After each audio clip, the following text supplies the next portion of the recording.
네, 김남준 대변인입니다. 브리핑 시작하겠습니다.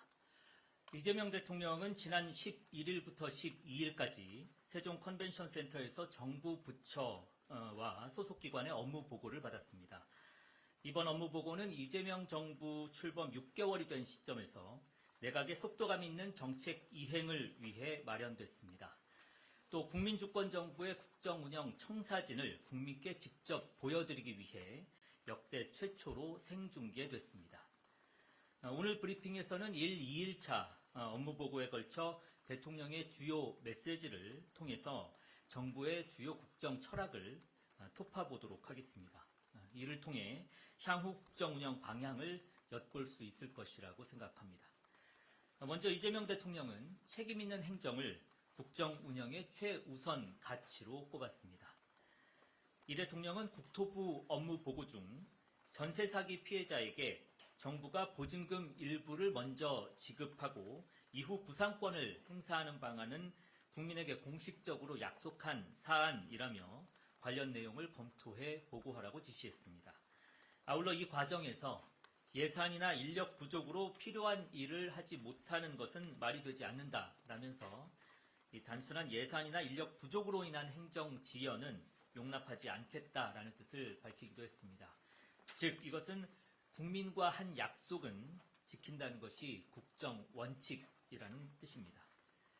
다만 이 대통령은 실현성이 낮은 계획을 뭉개면서 국민을 속칭 희망 고문하는 것도 무책임한 행정으로 지적했습니다. 이어 정치적 비난을 피하기 위해 애매모호한 목표를 제시하는 것보다 국민께 현실을 보고드리고 수기를 거쳐서 실현 가능한 목표를 정하는 것이 바람직하다며 정치가 투명해야 한다라는 생각을 밝히기도 했습니다. 다음으로 이 대통령은 공정한 국정 운영을 수차례 강조했습니다. 이를 위해 이 대통령은 우리 사회에서 관행으로 굳어진 불공정에서 탈피할 것을 주문했습니다. 고용노동부 보고 중 이 대통령은 정규직, 비정규직 간 차별을 언급하며 이는 똑같은 노동을 하는데에도 부당하게 혜택을 받는 자리를 만들고 경쟁을 통해 그 부당한 지위를 누리는 것이라고 말했습니다.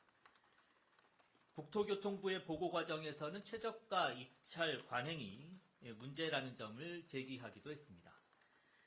이에 입찰 과정의 평가 요소에서 국내 기업에 협력을 하고 있는지 또 노동자, 납품업체와 상생하는지 여부 등 공익적 요소를 넣을 것을 주문하기도 했습니다. 아울러 입찰 과정에서 페이퍼 컴퍼니를 활용하는 등 이 공정성을 저해하는 행위를 방치하지 말 것도 당부했습니다. 국세청의 보고 과정에서는 압류재산의 처분 제도를 악용하는 불공정 사례도 짚었습니다. 특히 이 대통령은 변호사 시절의 경험을 언급하면서 국세청이 후순위 채권인 압류재산을 매각하지 않아 오히려 체납자들이 가짜 저당을 잡힌 후에 압류를 당해서 평생 그 집에 살게 되기도 한다며 국세청이 관련 제도를 조속히 개선할 것을 지시하기도 했습니다. 또한 이 대통령은 공정한 국정 운영을 위해 관료 편의주의를 타파할 것을 당부하기도 했습니다. 이와 관련해서는 대표적으로 과기정통부의 보고 과정에서 정부 R&D에 대한 평가 방식이 지적됐습니다. 이 대통령은 정부 R&D 성공률이 지나치게 높은 점을 지적하며 이는 관료 편의주의적인 평가 방식으로 인해 민간에서 하기 어려운 성공률 낮고 장기적으로 필요한 연구가 이루어지지 않아서임을 꼬집었습니다. 또한 연구 과정에서도 통제의 편의성을 위해 잘못을 저지르는 소수가 아닌 죄 없는 다수에게 굴레를 씌우고 있다며 자율성을 최대한 보장하되 잘못을 저지르는 소수를 엄격히 제재하라고 지시했습니다. 한편 이 대통령은 우리 사회의 큰 공정성 이슈로 지역균형 발전과 양극화를 언급하기도 했습니다.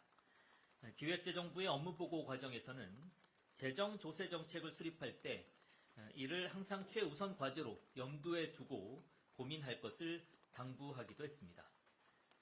마지막으로 이 대통령은 각 부처와 유관 기관에 적극 행정을 지시했습니다. 특히 이 대통령은 국민의 생명과 안전과 관련한 업무에 대해선 무엇보다도 적극적으로 임할 것을 당부했습니다. 한국도로공사 보고 과정에서는 동일한 지역에서 동일한 사고는 고의이자 중과실이라며 사고가 난 지역에서 다시는 재발하지 않도록 시설물 관리에 각별히 신경을 쓰라고 당부했습니다. 또한 관세청이 마약 단속을 소극적으로 하고 있다는 점을 질책하면서 국민의 안전을 지키기 위해 국가 권력의 정당한 행사가 필요하다고 강조하기도 했습니다. 아울러 반복적이고 중대한 개인정보 유출에 대해선 경제적 제재를 강화할 것도 지시했습니다. 이 대통령은 우리나라는 경제 제재가 너무 약해서 위반을 쉽게 생각하고 또 노력을 보이지 않는다면서 국민에게 피해를 주면 회사가 망한다라는 생각이 들 정도로 강한 경제적 제재를 해야 한다고 말하기도 했습니다. 한편 이 대통령은 업무보고 전반에 걸쳐 공직자들을 격려하면서 깊은 신뢰의 뜻을 표하기도 했습니다. 특히 이 대통령은 첫 업무보고 일정을 시작하기에 앞서 대다수의 공직자가 본래 역할에 충실한 것을 알고 있다면서 나라의 미래와 또 다음 세대의 삶을 위한 책임감을 갖고 열심히 일해 줄 것을 믿는다라고 말했습니다. 또 각 업무보고 말미에는 이 대통령의 제안으로 실무진들이 자유롭게 발언할 기회가 주어지기도 했습니다. 이 과정에서 우주항공청 차장이 대통령께서 우주항공청을 방문해 홍보대사인 G드래곤에게 위촉장을 직접 수여하면 좋겠다라고 건의를 하자 이 대통령은 G드래곤을 만날 기회를 주는 거냐라면서 가야겠다고 말해 회의장이 웃음바다가 되기도 했습니다. 이상입니다. 네, 질문 있으신 기자분들의 질문을 받도록 하겠습니다.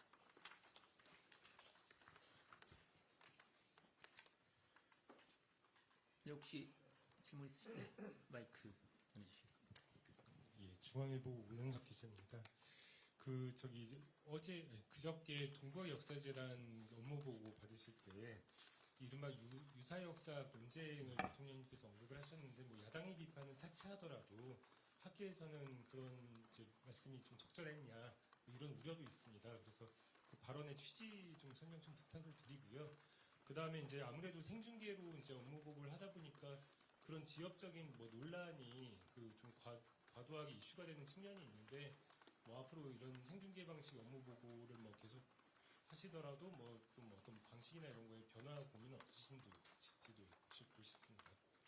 네, 먼저 생중계와 관련해서 말씀을 드리면 뭐 일부 단점들도 분명히 있을 겁니다. 생중계를 통해서 말씀하셨듯이 지역적인 부분이 과도하게 부풀려져서 해석이 된다든가 하는 문제들은 있겠지만 그것보다 더 우선해서 국민들께 직접 보고를 실시간으로 드리면서 우리가 국정을 이렇게 운영하고 있다. 또 오늘 제가 브리핑을 하면서도 말씀드렸지만 대통령의 발언 등을 통해서 국정 운영 철학, 앞으로 국정 운영을 이렇게 해나가겠다 하는 부분까지 설명을 드릴 수 있는 장점들도 분명히 있는 거여서 생방송을 유지하면서 말씀해 주신 단점들은 최대한 보완해 나가는 방식으로 하는 것이 적절하겠다라는 말씀을 드립니다. 발언, 아까 뭐 동북아 역사재단 업무보고 중에 있었던 뭐 이른바 뭐 환단고기 관련된 내용을 말씀을 주셨는데요. 발언 취지는 나중에 설명드리고 이렇게 말씀을 좀 드려야 될 것 같습니다.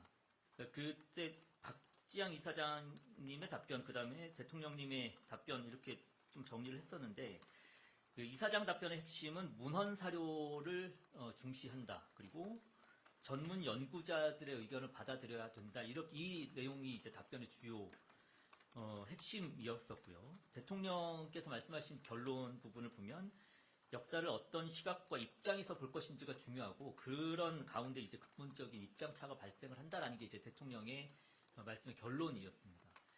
이거를 다시 한번 다른 관점에서 한번 보려면 이렇게 질문을 던질 수도 있을 것 같습니다. 예를 들면 친일에 협력했었던 사람들에게 과연 그런 주장들은 어느 문헌에 있고 또 어느 전문 연구가가 주장을 하고 있는 것인지, 아니면 위안부는 뭐 본인들이 원해서 한 것 아니냐라는 주장은 어느 문헌에 나와 있고 또 어느 전문 연구가가 주장을 하고 있는 것이지, 독도는 일본 땅이라는 주장에 대해서는 어떻게 생각하는지를 묻지 않을 수가 없을 것 같습니다. 이런 질문에서 과연 자유로운 사람들이었는지 혹은 역사관을 어떤 시각과 입장에서 연구하고 수립하고 있는지, 제대로 된 역사관이 연구가 돼서 지금 확립되어 있는지 등을 묻는 질문이라고 볼 수 있을 것 같습니다. 다양한 문제의식이 있을 수 있습니다. 역사와 관련해서 이런 문제의식들을 그대로 있는 그대로 연구하고 분명한 역사관 아래에서 국가의 역사관을 수립해야 하는 책임이 있는 사람들은 그 역할을 다 해주면 좋겠다라는 취지의 질문이었다라고 봐주시면 좋을 것 같습니다. 네, 취재 편의점 장윤선 기자입니다. 연결해서 좀 몇 가지 더 여쭤보려고 하는데요. 말씀 주신 대로 대변인께서 말씀 주신 것은 그러니까 친일 역사 논쟁 등등에 대한 그 내용이었다라고 설명을 하신 건데, 잘 아시는 것처럼 동북아 역사재단은 노무현 정부 때 중국과 일본의 어떤 역사 왜곡 문제를 대응하기 위해서 만들어진 연구기관입니다. 대통령께서 업무보고 때 말씀하신 이른바 이 환바 논쟁이라는 것은 동북아 역사재단의 역할과 전혀 관계가 없는 이른바 이제 한국의 역사학계와 또 유사 역사학계 간의 어떤 갈등 과정에서 표출된 단어이기 때문에 굳이 대통령께서 업무보고 때 이 언어를 선택한 이유가 무엇인지 지금 대변인께서 설명하신 맥락하고는 조금 차이가 있는 것 같아서 그 말씀을 좀 여쭤보고요. 또 하나는 그 이학재 인천공항공사 사장이 외화 밀반출은 공항 업무가 아니라 세관 업무다. 30년 동안 공항에 근무해도 책갈피에 달러 끼워가지고 갖고 나가는 건 도대체 검색이 불가능하다. 이렇게 되면 공항 마비가 있을 수 있다. 일각에선 당신 그만 나와라. 이런 뜻으로도 읽힌다. 등등의 보도가 이어지고 있는데요. 일종의 이제 그 정면 반박하고 있다라는 것에 대해서 대통령실은 어떤 입장이신지 궁금합니다. 그 앞선 질문은 제가 답변 드리는 과정이 충분히 그 답변들이 녹아 있다라고 보시면 될 것 같습니다. 다양한 문제 의식이 있습니다. 그런 것들은 잘 알고 있고 그런 것들을 포함해서 올바르된 국가 역사관을 확립하고 수립하고 연구하고 있는지에 대한 질문 중에 하나였다라고 봐주시면 될 것 같고요. 그리고 그 관세청과 인천공항공사 같이 맞물려서 이런 문제들에 대해서 이야기를 하는 과정에서 책임이 어디에 있느냐가 약간의 이제 핑퐁이 있었고 그 과정에서 인천국제공항공사에도 관련된 질문을 드렸었던 사항입니다. 이것과 관련해서 이제 야당 출신이어서 이렇게 좀 고압적이거나 아니면 공세적인 자세를 취한 것 아니냐 이런 의견들이 있으신 것 같은데 그렇게 야당이 그렇게 문제 제기를 하는 것 같더라고요. 그렇게 바라보니까 그렇게만 보이는 것 같습니다. 정상적인 정부 부처 혹은 소속 기관 사이의 질의응답 과정이었습니다. 그 과정에서 나왔었던 질문과 답변으로 봐주시는 게 좋을 것 같습니다. 네, 대변인 채널A 홍지은입니다. 저도 비슷한 질문인데 그 외화 밀반출 적발 관련해서 이제 대통령께서 그 책갈피에 이렇게 꽂아가지고 외화가 밀반출된다 이런 사례를 좀 보고받으신 게 있으신 건지 어떤 거를 보고 좀 이렇게 심각하다라는 문제 인식을 느끼신 건지 궁금합니다. 왜냐하면 관세청뿐만 아니라 공항공사에서 2번이나 진랍을 주고받은 과정에서 나온 거기 때문에요. 그리고 일각에서는 이렇게 공개적으로 이런 범죄 수법들이 보여지면서 이게 오히려 더 알려진 측면이 있는 거 아니냐 이런 비판도 있는데 여기에 대해서는 어떻게 보시는지 궁금합니다. 구체적으로 어떻게 보고를 받으셨는지는 제가 알지는 못하지만 맥락상 인지하고 계신 사안에 대한 이제 질문으로 보여지고요. 오히려 이러한 수법들이 있다는 것을 공개하고 그런 공개에 대한 예방, 그 다음에 이런 것들을 막겠다라고 하는 담당 기관의 발언까지 답변까지 들을 수 있었기 때문에 오히려 예방 효과가 더 크다라고 볼 수 있을 것 같습니다.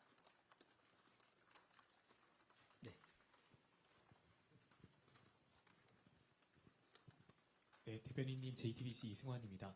오늘 오전에 국민의힘 송원석 원내대표가 그 통일교 게이트로 규정을 하면서 여기에 대한 특검이 필요하다. 또 민중기 특검의 편파 수사라고 주장을 하면서 여기에 대한 특검도 필요하다 지금 주장하는 상황인데요. 대통령실에서는 어떻게 보시는지 궁금합니다. 그 통일교 논란과 관련해서는 기존의 입장 그대로 봐주시면 좋을 것 같습니다. 이거는 특정 종교에 대한 문제도 아니고요. 여야에 대한 문제도 아닙니다. 국가 운영 원칙에 대한 문제입니다. 국가 운영 그리고 이 공동체의 사회 질서를 저해하는 행위가 있었다면 아주 엄정하게 수사하고 그에 대한 책임을 물어야 한다라는 원칙에 대한 부분이라고 말씀드리겠습니다.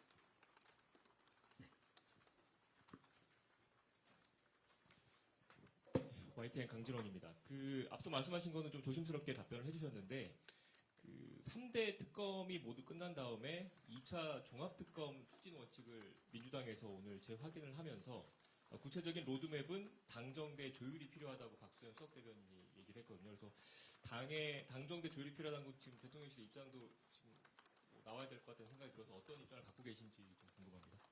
아직 구체적으로 논의가 이루어지기 전이어서 대변인은 확인을 하고 말씀을 드려야 되는 거여서 지금 시점에서 제가 답변 드릴 수 있는 것은 아닌 것 같습니다. 예. 네, 마이크 뒤쪽으로. 네, CBS 이중규입니다. 지금 업무 보고의 시기라든지 이런 부분이 이제 기존에 했던 뭐 연초 보고나 뭐 이런 부분하고 좀 약간 다른 시기에 하시고 방식도 생중계로 하시면서 기존하고 좀 다르게 하시는 것 같은데 그러니까 지금 방식에 대해서 이제 국민들에게 설명하는 그런 계기도 된다고 긍정적으로 평가하신 걸로 봐서는 내년에도 업무 보고를 좀 지금과 같은 방식을 유지한다거나 좀 더 개방성을 높인다거나 하실 수도 있겠다라는 생각이 드는데 그 업무 보고나 지금처럼 굉장히 구체적인 내용들이 너무 많이 나와서 이게 이제 뭐 정보를 어느 정도 조금 좀 정리를 하고 좀 잘 구분된 내용을 좀 알리고 이런 것이 아니라 전부 다 알리는 이런 방식에 좀 방점을 두시는 것을 앞으로도 이어나가시겠다 뭐 이렇게 좀 저희가 해석하면 되겠죠. 그 취지 자체는 이제 동일하게 가져갈 것 같습니다. 국민들께 가급적 상세하게 보고를 드리겠다라는 취지는 그대로 가져가면서 저희도 사실 이번에 처음 하는 거기 때문에 보완할 지점들이 분명히 있을 겁니다. 그래서 여러 보완점들을 언론에서도 지적을 해주시고 저희들도 찾아 나가겠지만 국민 여러분들의 의견도 듣고 하면서 개선해 나갈 계획입니다. 앞으로 진행해 나가면서 개선해야 될 텐데 예를 들면 아까 말씀하셨듯이 분명히 보완이 필요한 영역들도 있을 거거든요. 가령 예를 들면 국방이라든지 외교 관련된 사안들은 분명히 보완이 필요한 내용들도 있을 겁니다. 이럴 때는 앞으로 진행이 되겠습니다만 비공개 부분들도 진행이 병행해서 될 겁니다. 그래서 공개할 부분은 공개를 하고 보완이 필요한 사항들을 논의할 때는 이제 비공개로 전환해서 하게 되는 경우들도 차후에 부처에 따라서는 업무보고 때 그러한 방식을 할 수 있다라고 생각해 주시면 좋겠고 내년에 어떻게 할지는 이런 과정들 속에서 보완 지점들이 나오면 그때 가서 정리를 좀 최종적으로 해보도록 하겠습니다. 그럼 현재 진행하고 있는 그런 방식의 것을 하고 별도로 추가로 더 하실 수 있다라는 말씀이신 거죠? 보완. 지금 올해 진행되고 있는 그러니까 지금 진행되고 있는 업무 보고는 이 상태로 이제 쭉 나머지도 진행되면서 마무리를 할 거고요. 내년에 어떻게 할 것인지는 조금 더 논의를 거치고 의견도 들어본 다음에 정리를 해서 정하는 것이 맞겠습니다. 내년이라는 게 내년 말이죠? 그렇죠. 네네. 네, 국민일보 최승욱입니다. 화단국이 다시 여쭤봐서 죄송한데요. 제가 좀 이해가 안 되는 게 친일이나 위안부나 독도 문제 같은 경우는 명확하게 역사적 진실이 무엇인지를 확인해서 거기에 대해서 대응하라는 말씀이신 거잖아요. 그러면 그 환단고기 부분도 역사적으로 연구를 하라는 뜻인 건지 아니면 그것이 위서가 얘기되는 것이 잘못된 것이니까 그런 게 나오지 말도록 하라는 건지 그걸 잘 이해가 안 돼서 그 입장이 어떤 건지 좀 여쭤보고 싶습니다. 사실 거기에 대한 입장은 이 국가의 역사관을 연구하고 그 역사관을 수립하는 기관에서 답을 내놓아야 될 부분이라고 보여집니다. 답을 드렸을 때 그거에 대한 명확한 답이 나왔는지 또 반대 입장에서 제가 말씀드렸던 질문에 대한 충분한 답이 됐는지는 기관에서 어떻게 답변을 내놓았는지를 국민들이 보고 평가하실 부분이라고 생각합니다. 또 질문이 있으실까요? 네, 없으면 이것으로 마치겠습니다. 고맙습니다. 네네네. 말씀하십시오. 네. 사실 환단고기 관련해서 여쭤보는 게 대통령께서 어떻게 보면 그런 논란이 있는 언급을 공개적인 석상에서 말씀하신 거에 대해서 적절하다고 생각하시는지 아니면 좀 부적절하다고 생각하시는지 사실 저희 기자들 입장에서는 그런 거에 대한 직관적인 답변을 원하는 거거든요. 근데 대변인께서 말씀하신 게 조금 헷갈려서 그러는데 그런 논란이 불거진 거에 대해서 대통령실 입장은 적절하다, 부적절하다 아니면 조금 이 부분은 앞으로는 좀 조심해야 되겠다, 아니면 좀 유의해야 되겠다, 이런 걸 좀 설명해 네네. 주세요. 네네. 두 가지 차원에서 볼 수 있을 것 같습니다. 하나는 이런 논란들이 실제로 벌어지고 있는 것에 대해서 인지하고 있느냐 이 측면에서 바라봐야 될 거고요. 그런 것들이 분명히 존재하고 있음에도 그런 것들은 그냥 존재할 뿐 우리가 언급하지 않는 것이 바람직하다라고 하면서 회피하는 것이 바람직한 것이냐, 그렇지는 않다라고 보는 거고요. 지금 벌어지고 있는 논란이 있다면 거기에 대해서도 분명하게 짚고 넘어가야 되고, 특히 역사관을 연구하는 곳이라면 거기에 대한 명확한 자신들의 입장이 있어야지 맞다라고 이제 보는 것입니다. 그런 부분에서 왜 논란이 될 수 있음을 예상을 하고도 발언을 했느냐에 대한 거는 앞서서 말씀드렸듯이 문제가 있으면 그 문제를 짚고 넘어가는 것이 바람직하지, 그것을 회피하는 방식이 문제를 해결하는 방식은 아니다라는 차원에서 바라봐 주시면 좋을 것 같습니다. 지금까지 대통령은 문제를 회피하는 방식으로 어떤 특정 사안들을 해결해온 분은 아니라고 대변인으로서 말씀드리고 싶습니다. 혹시 또 추가적으로 질문 있으실까요?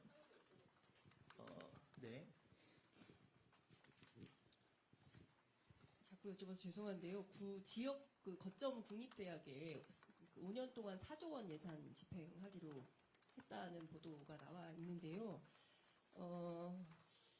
이게 5년간 4조 원을 어떤 방식으로 어떻게 준다는 건지, 이를테면은 연구 중심 대학과 교육 중심 대학으로 나뉘는 건데, 이 부분을 자칫 그냥 n분의 1로 나누어 주게 되면 이게 경우에 따라서는 뭐 교실 늘리고 건물 짓고 뭐 이런 방식으로 종결될 수 있다라는 우려가 현재 국립대학 교수들 사이에서도 나오거든요. 그래서 이 정부가 어떤 방향으로 어떤 관점에서 어떻게 예산 배분할 계획을 갖고 계신지 좀 여쭤보겠습니다. 이 지역 거점 국립대학에 대한 지원 부분은 사실은 제가 정확하게 알고 있지 않아서 확인해서 말씀드려야 될 것 같고요. 이번에 업무보고 과정에서 나왔었던 부분들은 서울대와 여타 지방 거점 국립대학교에 대한 그동안 관행적으로 이루어지고 있었던 차별, 이게 과연 공정한 것이냐 혹은 정당한 것이냐에 대한 대통령의 질문이 있었고, 개선점이 필요하다라는 결론을 도출해냈습니다. 그런 차원에서 대통령실에서는 향후 관련된 그 정책들이라든지 예산 배정이 이루어질 수 있도록 노력하겠다라는 정도로 오늘은 답변을 가름해야 할 것 같습니다. 네. 여기까지만 질문 받겠습니다. 왜냐하면 같은 질문하신 기자분들이 계속 질문을 하셔서. 네. 대표님, 저도 하나만 헷갈려서 그러는데, 어쨌든 대통령님께서 환단고기가 문헌 아니냐 막 이렇게 질의를 하셨잖아요. 그러니까 그게 결국에는 역시 환단고기가 실체하고 있는 역사 중 하나 아니냐, 좀 더 연구를 해봐라, 이런 취지의 인식이실까요? 뭐 그런 것들을 구체적으로 제가 말씀드리기는 어려울 것 같고, 아까 말씀드렸었던 우리 사회에 벌어지고 있었던 논란들 알고 있느냐, 인지하고 있느냐, 그리고 역사관을 어떻게 수립하고 있느냐의 질문 과정 중에 하나였습니다. 아마 첫 번째 질문에서 나온 것 같은데 이런 것들이 좀 지역적인 문제일 것 같아요. 그래서 이런 것보다는 전체적인 맥락을 기자 여러분들께서도 좀 봐주시면, 그리고 어떤 취지였는지 또 어떤 의미를 담고 있는지를 좀 봐주시면 감사하겠습니다. 뭐 더 다른 질문 사항 없으시면 마쳐도 되겠죠? 네, 마치겠습니다. 수고하셨습니다.